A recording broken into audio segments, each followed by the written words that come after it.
ভারত বাংলাদেশ সীমান্তে সম্প্রতি একটা ঘটনা বেশ উত্তেজনা তৈরি করেছে।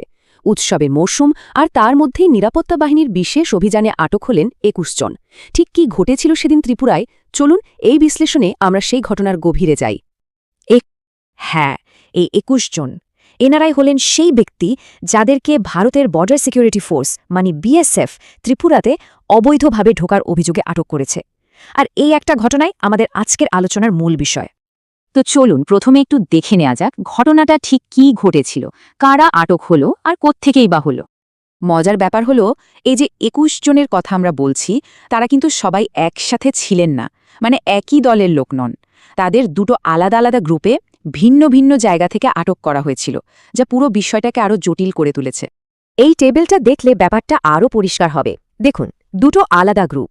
প্রথম গ্রুপে ছিলেন ১১ জন বাংলাদেশি নাগরিক, যাদের ধরা হয় আগরতলা রেল স্টেশন থেকে।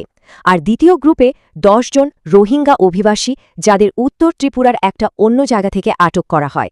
মানে দুটো ভিন্ন গোষ্ঠী, দুটো একদম আলাদা লোকেশন।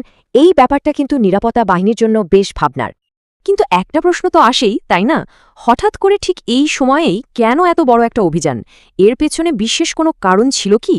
তো নিরাপত্তা বাহিনী কেন এতটা তৎপর হয়ে উঠল? এটা কি এমনি কোনো রুটিন চেকিং ছিল, নাকি এর পেছনে অন্য কোনো গল্প আছে? এর উত্তরটা কিন্তু আমরা পেয়ে যাই বিএসএফের নিজের বক্তব্য থেকেই। তারা বলছে, উৎসবের মরশুমে নিরাপত্তা ব্যবস্থা জোরদার করার মধ্যে বিএসএফ ত্রিপুরা ফ্রন্টিয়ার ভারত বাংলাদেশ সীমান্তে তাদের নজরদারি তীব্র করেছে। মানে সোজা কথায়, উৎসবের মরশুমের জন্যই এই বাড়তি সতর্কতা। আচ্ছা, তাহলে বিএসএফের এই যে অপারেশন, এর ধরনটা ঠিক কেমন ছিল?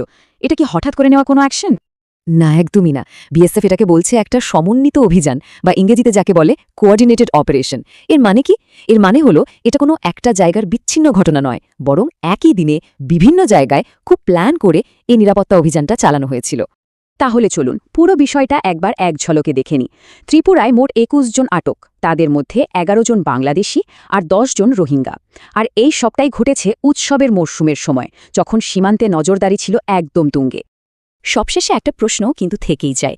একদিকে উৎসবের আমেজ, অন্যদিকে সীমান্তে কড়া নিরাপত্তা। যখন এই দুটো জিনিস এক বিন্দুতে এসে মেলে, তখন ঠিক কী পরিস্থিতি তৈরি হতে পারে? এই ঘটনাটা শায়দ তারই একটা ছোট উদাহরণ।